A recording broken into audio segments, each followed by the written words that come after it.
আজকে আমরা বানাবো বেগুন ভাজা।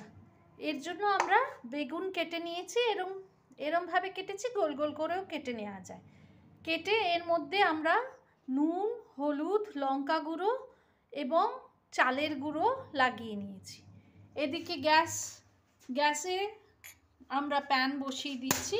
খুব অল্প তেলেই ভাজা হয়ে যাবে, কারণ কি আমরা ননস্টিক ইউজ করছি। এবার তেলটা গরম হয়ে গেলে আমরা বেগুনগুলো এর মধ্যে বসিয়ে দেব।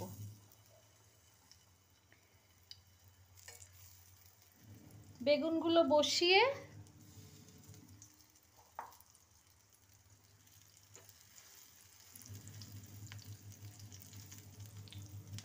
আর এটা আমরা ঢাকা দিয়ে রেখে দেব।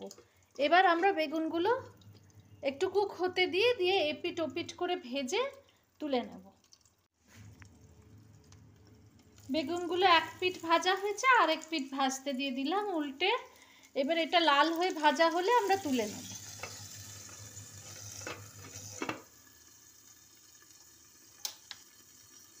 আমাদের বেগুন ভাজা একেবারে তৈরি। এবার আমরা এটাকে সার্ভ করে দিতে পারি।